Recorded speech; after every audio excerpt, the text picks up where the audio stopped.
बड़े बड़े पुल बह गए भाई।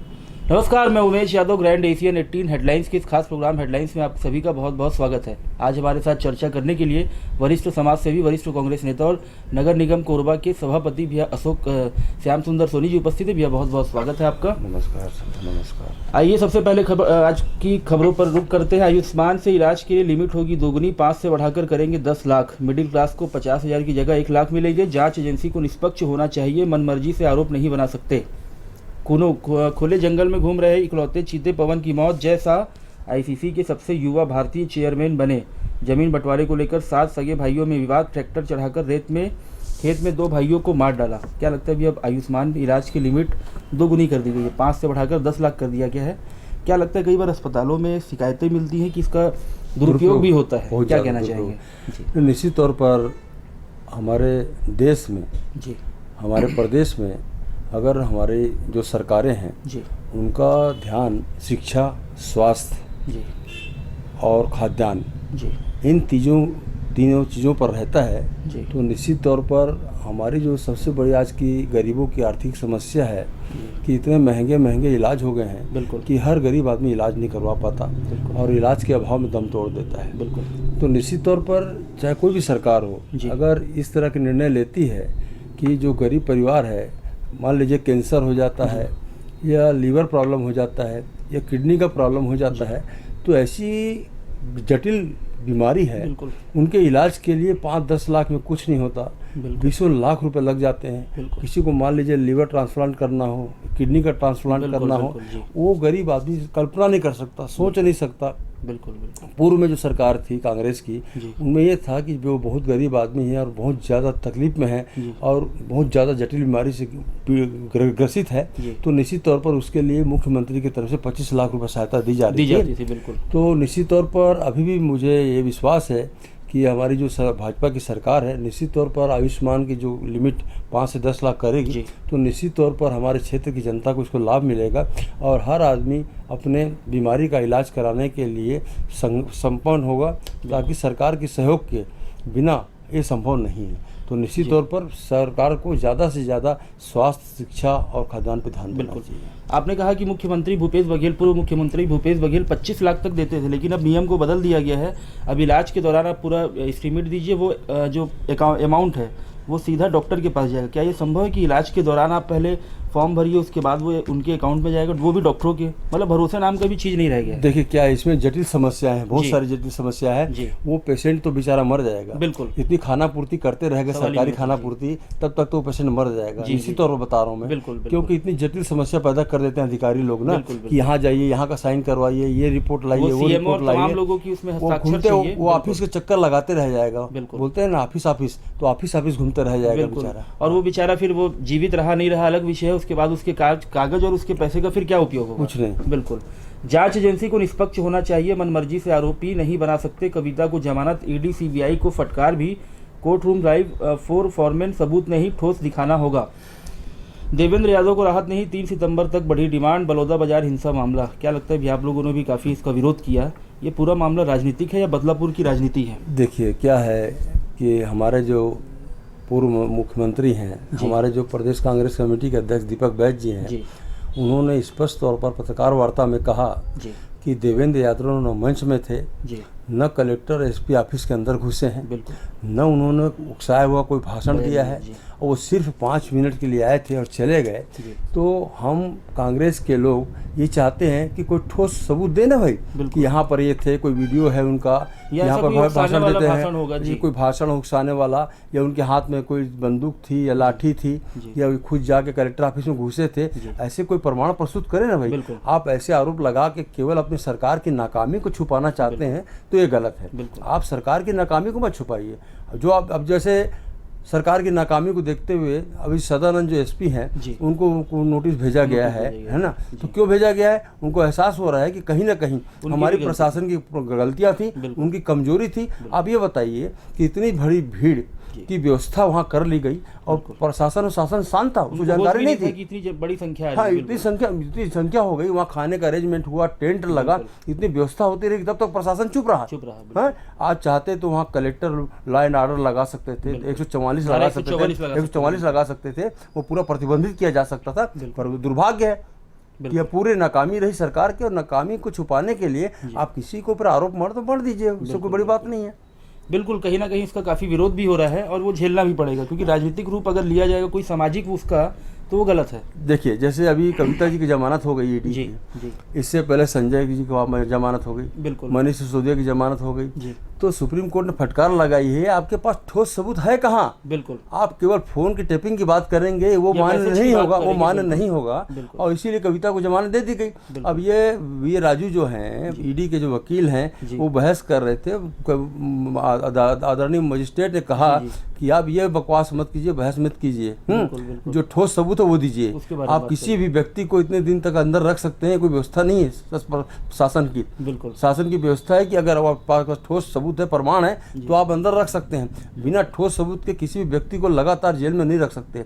आज मनीष सिसोदिया 17 महीने जेल में रहे और वो बिना प्रमाण के बाहर आ गए, कोई प्रमाण मिला नहीं। 17 महीने का क्या होगा? 17 महीने का क्या होगा? मतलब उनके साथ जो घटित हुआ, जनता देख रही ना भाई, कि आप अगर बिना मतलब का ये बदलापुर की भावना से कि सिर्फ और सिर्फ आपको राजनीतिक स्टंट उठाना है, राजनीतिक मामले के तहत राजनीतिक लोगों को गिरफ्तार करना है, तो आपकी सरकार की मंशा है, सरकार उसके केंद्र में है। बिल्कुल, तो भाई उसके ऊपर भी कोर्ट है ना, न्यायाधीश है कि नहीं है? बिल्कुल बिल्कुल भाई, तो जो न्यायाधीश भी बैठे हैं, अगर वो निष्पक्ष निर्णय लेते हैं तो निश्चित तौर पर जो अपराधी नहीं है उन्हें बाहर रहने का अधिकार कोर्ट देती है। बिल्कुल। क्या लगता है भैया, जिस तरह से छत्तीसगढ़ में भी ईडी और सीबीआई तमाम चीज़ें जो चल रही हैं, क्या लगता है इसी तरह की बताते हैं कि मैसेज में अगर आपसे बात हुई है जिसमें देवेंद्र यादव का भी उल्लेख किया गया है कि उसमें एक जगह लिखा हुआ है डीवी, तो उनको भी आरोपी बना दिया गया है, तो ऐसे मामले में भी यही होगा? देखिए उमेश जी, मैं बताया ना आपको, आप कहीं पेन से लिख दीजिए डीबी, कहीं लिख दीजिए एमसी, तो पूर्व में भी लिखा हुआ था, मुख्यमंत्री की वाइफ लिखा हुआ था एम वाइफ, तो इससे लिखने से कुछ नहीं होता। वो कौन आपको कैसे मालूम? आप उसको निर्धारित नहीं कर सकते। आप जब तक आपके पास ठोस प्रमाण न हो, हमारे जो सम्मानीय न्यायालय है वो ठोस प्रमाण मांगता है। बिल्कुल, जब तक ठोस प्रमाण न हो, सबूत न हो, ठोस, ये कहा जाता है ना कि 100 निरपराध छूट जाए पर एक अपराधी नहीं फंसना चाहिए, है कि नहीं? 100 अपराधी छूट जाए पर एक निरपराध आदमी नहीं फंसना चाहिए। तो हमारे जो संविधान में लिखा हुआ है, तो निश्चित तौर पर आप अपने राजनीतिक कारणों से, द्वेषपूर्ण भावनाओं से यदि आप किसी को फंसाना चाहते हैं तो कितने दिन फंसा सकते हैं भाई? थाने का जो अधिकार है वो रहेगा। अब इनके देवेंद्र यादव के ऊपर 20 धाराएं लगा दी गई, 307, 300। पहले कहा गया कि सिर्फ पूछताछ के लिए बुलाया जाएगा। हाँ, बुलाया जाएगा, और उसके बाद सीधे धाराएं लगा दी गई। तो निश्चित तौर पर भाई, जब हम इतना बड़ा संगठन है, हमारे प्रदेश अध्यक्ष ने कहा कि मेरा कांग्रेस का कोई भी कार्यकर्ता अगर इसमें इन्वॉल्व होगा, शामिल होगा इस मामले में, तो मैं खुद लेके थाने जाऊंगा और उनको प्रस्तुत करूंगा थाने में। इतनी बड़ी बात, हाँ, इतनी बड़ी बात बोले हमारे अध्यक्ष जी, तो बहुत बड़ी बात है ना भाई, कि हमारा कार्यकर्ता कोई भी ऐसा कार्यकर्ता है। बताइए, अब ये बताइए, अभी जो परसों जो लाठीचार्ज हुआ है भिलाई में, अब भूपेश बघेल जी जा रहे थे अपने घर आराम से, उनको रोक के रास्ते में नारेबाजी करना लग दी, उनके रास्ते को रोक दिया गया, हुज्जतबाजी की गई। अब वो एक बढ़ गया कारण, बिल्कुल स्टार्ट हो गया, झगड़े की शुरुआत कर दी गई। अब उसके बाद कांग्रेस के लोगों ने कहा कि हमारे नेता का सम्मान अपमान किया गया है, तो उन्होंने उसके लिए मारपीट शुरू कर दी। तो निश्चित तौर पर 12-20 लोग थे उसमें। देखिए क्या होता है, देखो आप कोई भी नेता होगा, उसके सम्मान में अगर वो करेंगे, बदसलूकी करेगा कोई भी आदमी, तो उनके भी कार्यकर्ता हैं, वो लोग भी बिल्कुल करेंगे, सहन थोड़ी करेंगे भाई, विरोध करेंगे। अब ऑलरेडी आप पूर्व मुख्यमंत्री जा रहे हैं अपने घर,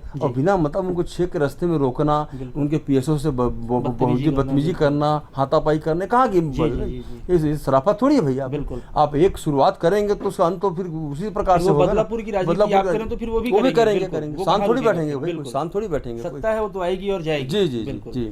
जय शाह आईसीसी के सबसे युवा भारतीय चेयरमैन बने, क्या लगता है भैया? जय शाह अमित कुमार शाह के पुत्र हैं, चेयरमैन बनने वाले हैं, क्या कहना चाहेंगे? बन गए हैं, आज उनको रात में हो गया है आईसीसी के चेयरमैन बन के। देखिए, आप पूरे हमारे वर्ल्ड में अगर सबसे ज्यादा धनी है कोई है तो बीसीसीआई है। बिल्कुल, और निश्चित तौर पर हमारा 75% हिस्सा एआईसीसी में है बीसीसीआई का। बिल्कुल, तो निश्चित तौर पर हमारे लिए गौरव की बात है कि अमित शाह जी के सुपुत्र जय शाह जी वहाँ का बने हैं।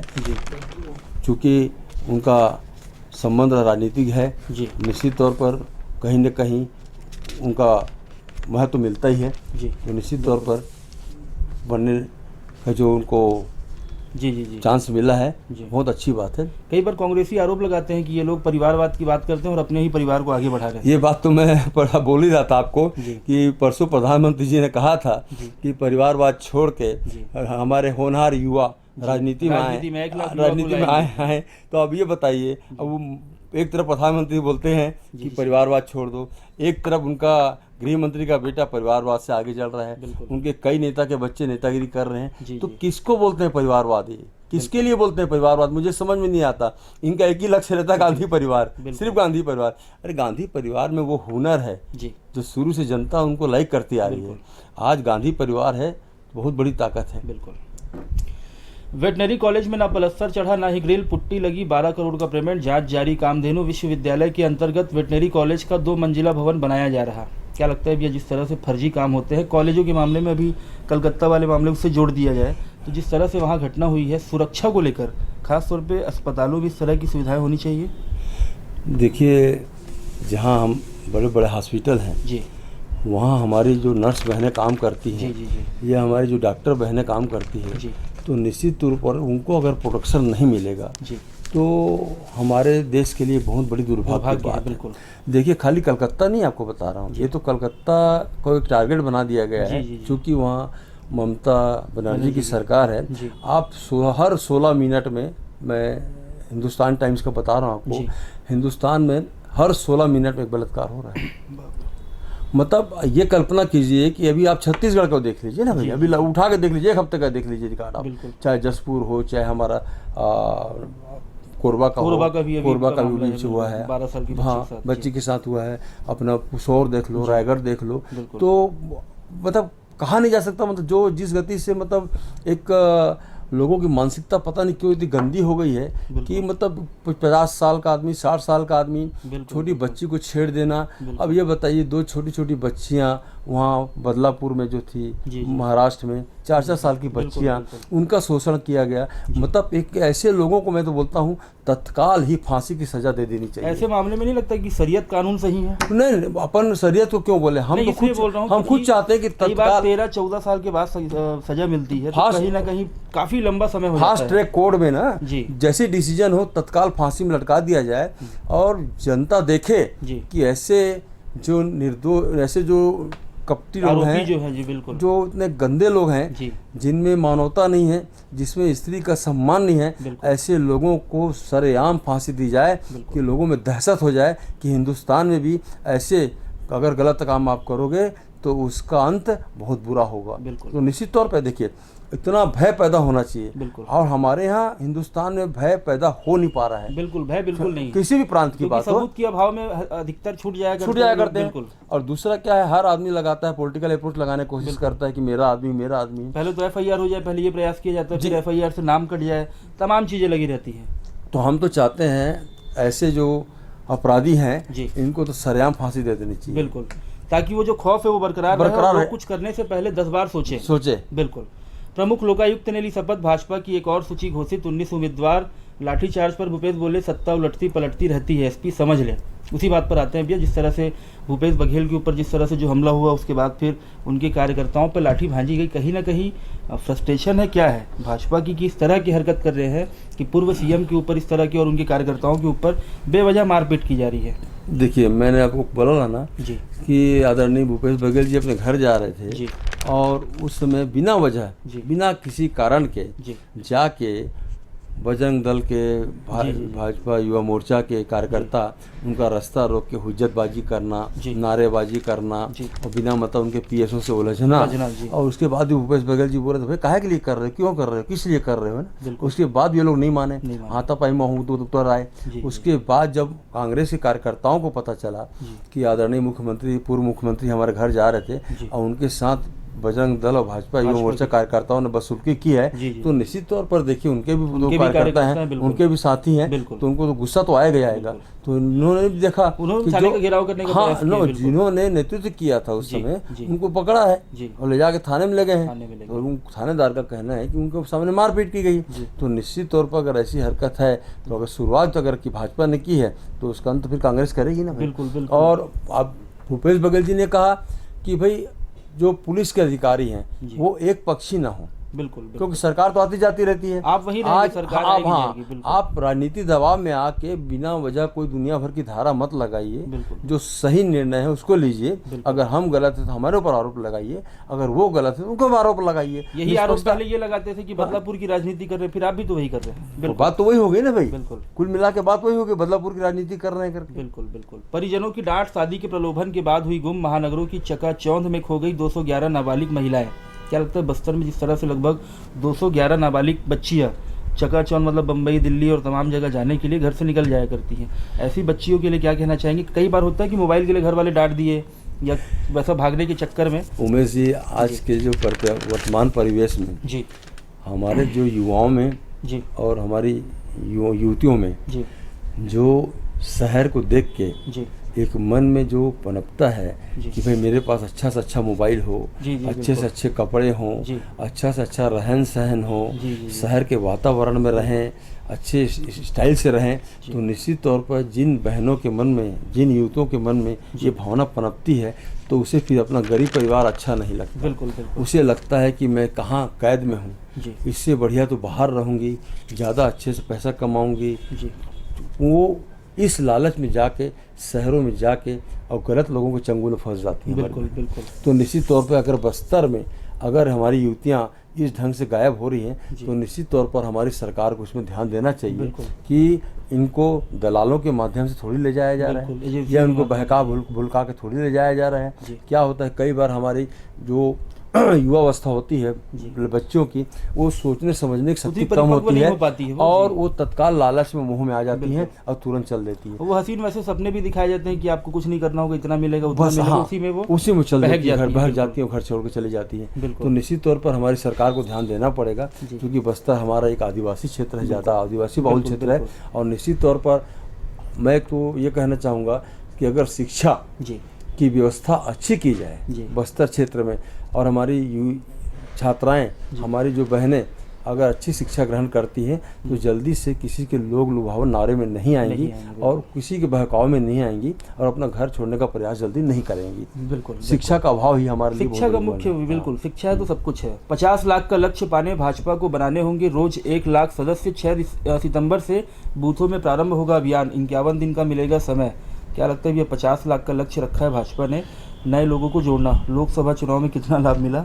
देखिए, हर संगठन चाहता है कि ज़्यादा से ज़्यादा हमारे कार्यकर्ता जुड़ें। बिल्कुल। और निश्चित तौर पर जब सदस्यता अभियान चलाया जाता है तो एक लक्ष्य निर्धारित किया जाता है कि भाई हमारे ब्लॉक में, हमारे बूथ में, हमारे ज़िले में टारगेट दे दिया जाता है। जो भी पदाधिकारी होता है या जो भी हमारा प्रभारी बनाया जाता है सदस्यता अभियान का, उसको एक लक्ष्य दिया जाता है कि भाई आपको अपने ज़िले में इतने सदस्य बनाने हैं। तो निश्चित तौर पर चाहे कांग्रेस हो चाहे भाजपा हो, प्रयास करते हैं कि ज़्यादा से ज़्यादा सदस्य बनाएं। तो एक ये बताने का रहता है कि भाई पूरे हिंदुस्तान में हमारे इतने संगठन के कार्यकर्ता बहुत ज़्यादा हैं, बिल्कुल बताने का लक्ष्य रहता है। बिल्कुल। कांग्रेस संगठन में गुटबाजी खत्म करने होंगे बड़े बदलाव, जिला और ब्लॉक में दिखेंगे नए चेहरे। पीसीसी अध्यक्ष को सूची जल्द मिलेगी हाईकमान की मंजूरी।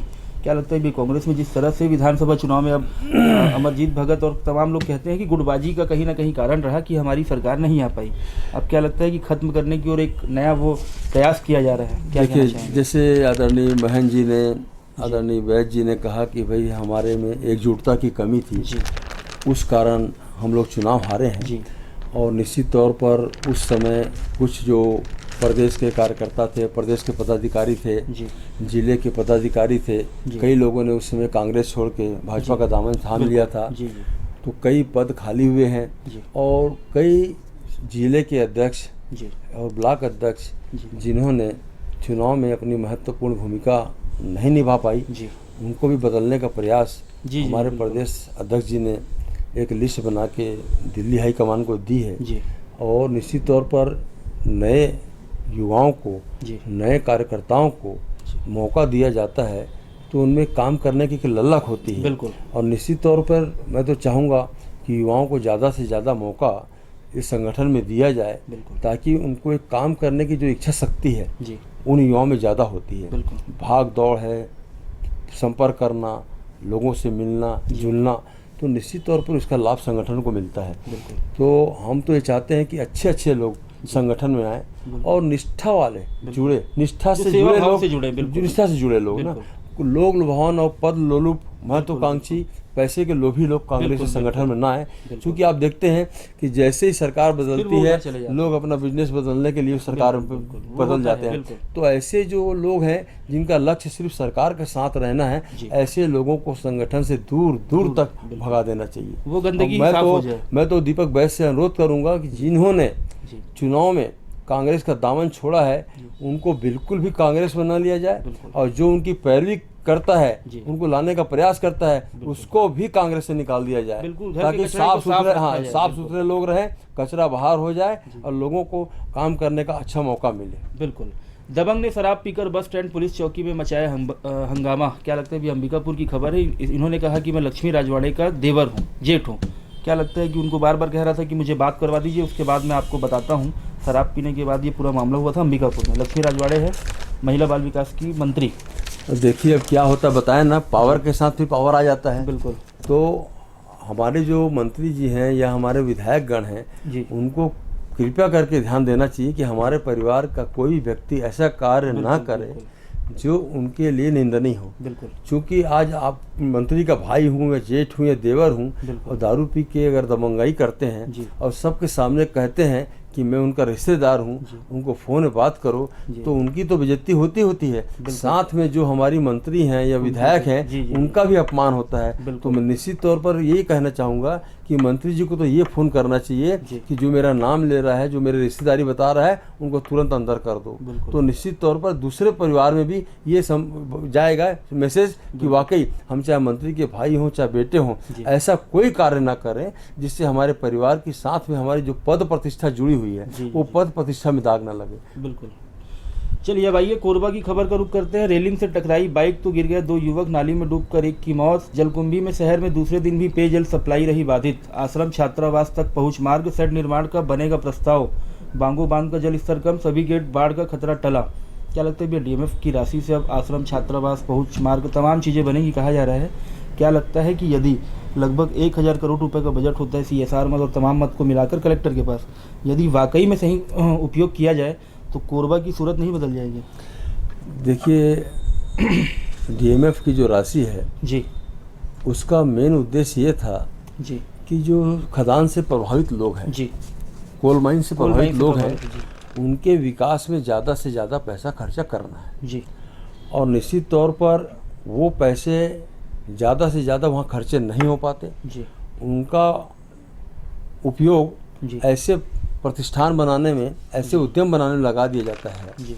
अब आप देख लीजिए जो पार्किंग बनी हुई है जी, उस पार्किंग का क्या महत्व। अब ये सोच रहे कि वहाँ अस्पताल बनाएगी क्या? कल्पना कीजिए आप, बिल्कुल। अब जब सीपेड बना दिया गया डीएमएफ फंड से, बिल्कुल लाख करोड़ों की कीमत से बना दिया गया, आज उसका कोई वो कीमत नहीं रही, आज सीपेड बना दिया गया। हमारी जो सोच है जी, मान लीजिए कि हमारी सरकार है, उसकी सोच है कि ज़्यादा से ज़्यादा विकास कार्य हो।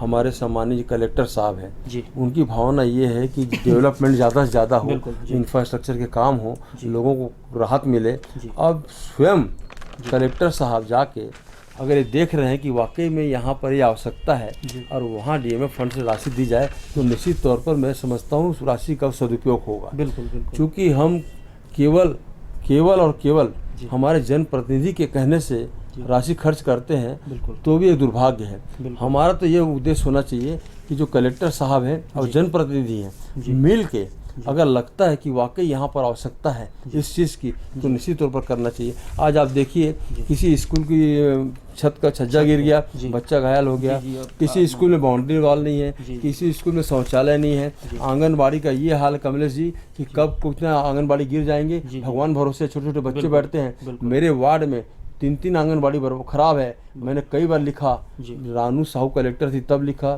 किरण कौशल थी तब लिखा, आंगनबाड़ी का काम नहीं हो पाया। तो निश्चित तौर पर हम जब कुछ घटना घटती है तब जागते हैं, तो ऐसी सरकार को क्या मतलब पहले अगर जाग जाएं, तो अगर चौकन्ने हो जाएं, तो निश्चित तौर पर जो बच्चों के साथ घटना ना घटे। अब देखिए, अगर हमारे जो स्कूल बन गए हैं वहाँ आप जाके देखिए, वहाँ बच्चों की सुरक्षा कोई व्यवस्था नहीं, बिल्कुल न बाउंड्री वॉल है, न साफ सुथरे शौचालय है। अब आप देखेंगे कि जो डेंगू मलेरिया जो फैल रहा है, उसका मेन कारण ये है कि हमारे यहाँ चारों तरफ साफ सफाई बिल्कुल भी नहीं है। बिल्कुल। और साफ सफाई नहीं होने का कारण ये हो जाता है कि जो लार्वा बनता है मच्छरों का, वो हमारे लिए खतरनाक साबित हो जाता है। उसी की वजह से बढ़ रहा है। एमपी नगर में काफी तमाम वो निकल गए हैं जी।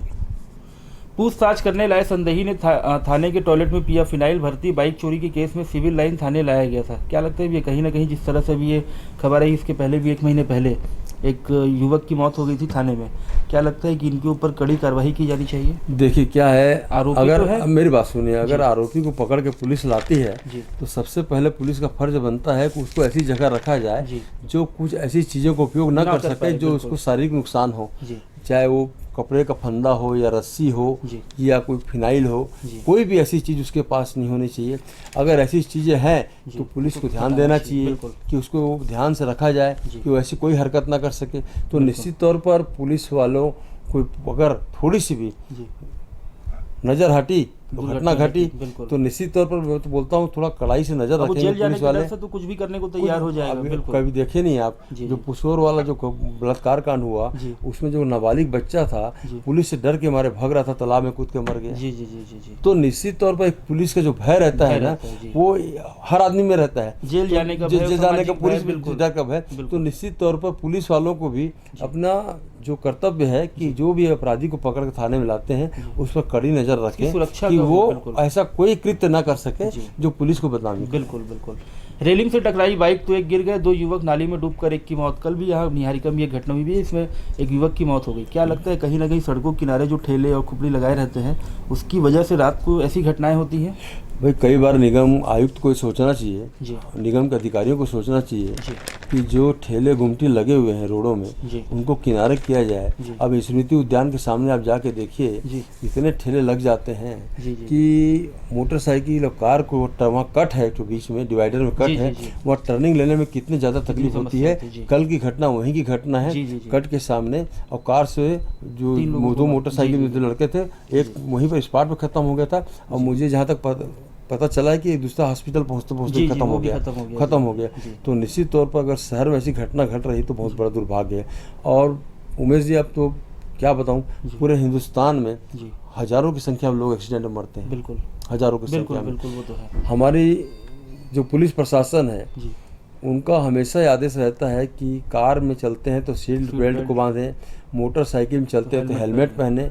पर जनता भी अपने शरीर के बचाव के लिए, अपने स्वास्थ्य के बचाव के लिए जो सुरक्षा वाले उपाय होने जो करती नहीं है, तो पुलिस प्रशासन भी क्या करेगी?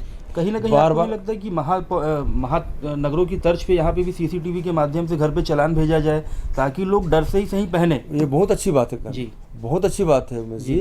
अगर सीसीटीवी कैमरे के माध्यम से अगर कोई गाड़ी नो एंट्री में घुसती है, रेड लाइट को पार करती है, तो ऐसी गाड़ियों को तत्काल चालान घर में पहुंच जाए तो उनको एहसास हो जाए कि हमारी गलती की सजा हमारे घर तक पहुंच रही है। तो निश्चित तौर पर मैं तो एसपी साहब से भी ये करूंगा फरियाद, और कलेक्टर साहब से कि यहाँ पर ये व्यवस्था किया जाए ताकि जो मोटरसाइकिल में 3-3, 4-4 सवारी लेके घूमते हैं वो भी बंद हो जाए, और जो बिना हेलमेट के चलते हैं वो भी बंद हो जाए। और जो शाम को जो लोग, जो खासतौर पर 18-19 साल के जो लड़के घूमते हैं, उनके ऊपर भी कार्रवाई की जानी चाहिए। जैसे अभी पुलिस वालों ने जो साइलेंसर में पाबंदी लगाई, जो बुलेट में जो फटाके वाला आवाज साइलेंसर था, तो निश्चित तौर पर जैसे कड़ी कार्रवाई की गई तो ऐसी कड़ी कार्रवाई की जाएगी, वो लगातार जारी रहे। बिल्कुल। तो मुझे लगता है कि अपने थोड़ा बहुत कम होगा। बिल्कुल। स्वामी आत्मानंद स्कूल में गिरा पंखा, 3री कक्षा की छात्रा हुई घायल। उसी विषय पे आते हैं। पूर्व सरकार की महत्वाकांक्षी योजना में एक थी स्वामी आत्मानंद, जिसमें टॉप 10 में 6 बच्चे इसी स्कूल से निकला करते हैं। क्या लगता है कहीं ना कहीं यहाँ भी जो लापरवाही हो रही है उसका खामियाजा बच्चों को भुगतना पड़ रहा है?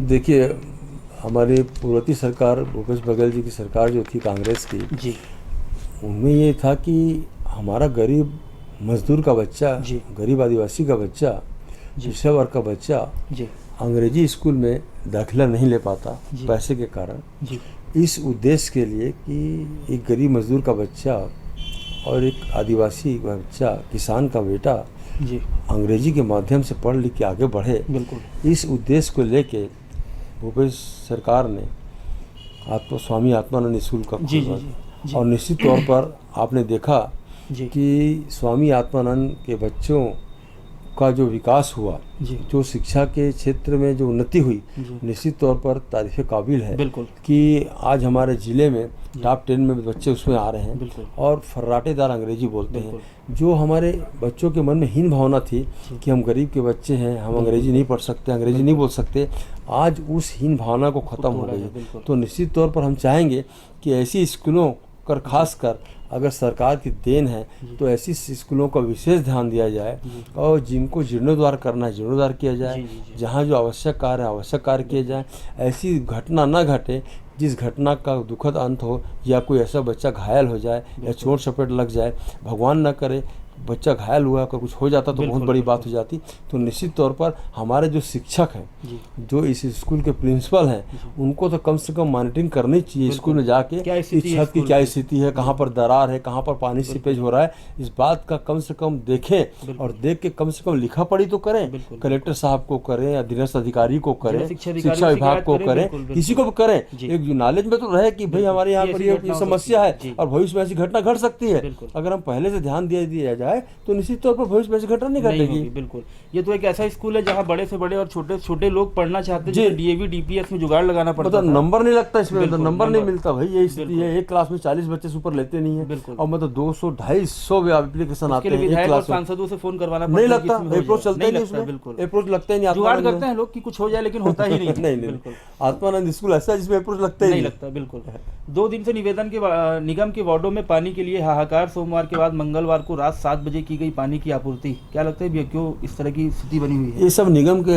लापरवाही अधिकारियों की। जी, मैं निगम का सभापति उसके बाद ही बोल रहा हूँ, ये निगम के अधिकारियों की लापरवाही है। पिछले बार भी 3 दिन पानी नहीं आया, उनको सचेत हो जाना चाहिए कि जब 3 दिन पिछली बार पानी नहीं आया, सारे मोहल्ले में वार्डों में हाहाकार मच गया था, उसके बाद भी सचेत नहीं होते है। इनको पहले से ध्यान देना चाहिए ना भाई, जल कुंभी आ रही तो उसका क्या व्यवस्था किया जाए, कीचड़ आ रहा है तो क्या व्यवस्था किया जाए। ये अब जनता को बताते हैं कि लाइट गोल हो गई, नहीं जनता को बता देते लाइट गोल हो गई थी, वो पंप खराब हो गया था, वो जल कुंभी आ गया था, कीचड़ आ गया था। अरे तो बरसात में हमेशा होता है, तो हमेशा होगा, उसकी व्यवस्था आपको करनी पड़ेगी ना भाई। भाई आपदा प्रबंधन योजना जो होती है वो काहे के लिए होती है कि अगर बाढ़ का पानी आता है तो जो किनारे बस्ती बसे हुए लोग हैं उनको राहत प्रदान की जाए। आपको मालूम है बरसात का टाइम है और आप बरसात के टाइम बोलोगे नहीं बाढ़ आ गया, नहीं गंदा पानी आ गया, नहीं कीचड़ आ गया, जल कुंभी आ गया, आपको पहले से मालूम है, उसकी व्यवस्था तो आपको पहले करनी पड़ेगी ना। आप बरसात के टाइम व्यवस्था करोगे, लोगों को पानी के लिए मार दोगे। चारों तरफ पानी गिर रहा है, 24 घंटा पानी, बरसात हो रही है, नदी नाले बह रहे हैं, पीने के लिए लोग तरस रहे हैं। मतलब दुर्भाग्य है ना, तो कोरबा का अंधेरा हो जा रहा है, कोरबा का दुर्भाग्य है ये। ऐसे अधिकारियों को सचेत रहना चाहिए। बिल्कुल। आपने अभी एक बात कही अवैध कब्जे के बारे में, तो महाराणा प्रताप चौक के पास आपने देखा होगा लाइन से लगभग 20-25 दुकानें लग गई हैं। या पूरे कोरबा शहर की यही स्थिति है कि अवैध कब्जा की भरमार है। क्या लगता है तोड़ू दस्ता प्रभारी हो, निगम आयुक्त हो, ये लोग आखिर कर क्या रहे हैं? भाई शिकायत की जाती है, आयुक्त को तुरंत आदेश करना चाहिए तोड़ू दस्ता के अधिकारी को कि जहाँ जिस ठेले के कारण यातायात में बाधा आ रही है उसको तत्काल हटाया जाए। बिल्कुल भाई कई ऐसे ठेले हैं जिसके कारण लोग खड़े हो जाते हैं, मोटरसाइकिल खड़ा, पहले तो खुद उतरते हैं, फिर मोटरसाइकिल खड़ी करते हैं, मोटरसाइकिल खड़ी करके कुछ खाते पीते हैं, वहां पर भीड़ लगती चली जाती है, तो एक मोटरसाइकिल की जगह फिर 10 मोटरसाइकिल हो जाती है, तो आवागमन बाधित होता है। तो निश्चित तौर पर सबसे बड़ी जिम्मेदारी निगम की है। निगम के अधिकारी क्या करते हैं भाई, ये तोड़ू दस्ता वाले अधिकारी क्या करते हैं, इनको जाना चाहिए, देख चेक करना चाहिए। कई बार आरोप भी लगता है कि ये लोग अपना खाली व्यवस्था लेके वापस आ जाते हैं और बोलते हैं यही रहो आराम से, कोई दिक्कत नहीं। भाई देखिए अगर व्यवस्था लेके काम करेंगे तो फिर तो वो यातायात बाधित हो गई है, वो हो ही रहा है, दुर्घटनाएं हो रही है, उसके जिम्मेदार कहीं ना कहीं निगम के अफसर ही हैं। बिल्कुल। 3 दिन बाद बांगो बांध के 6 गेट किए गए बंद, हाइडल फुल लोड पर। क्या लगता है जिस तरह से बारिश की व्यवस्था थी, बारिश हो रही थी, लग रहा था कि फिर 2012 की तर्ज पे बाढ़ ना आ जाए। देखिए इस बार बारिश बहुत ज़्यादा हुई है जी, निश्चित तौर पर पूरे छत्तीसगढ़ में, राजस्थान में इतनी बड़ी बारिश हुई है कि वहाँ जो नदी हमेशा सूखी रहती थी वो नदी में पानी आ गया। तो निश्चित तौर पर बारिश अच्छा होना हमारे लिए अच्छी बात है, हमारे किसानों के लिए अच्छी बात है।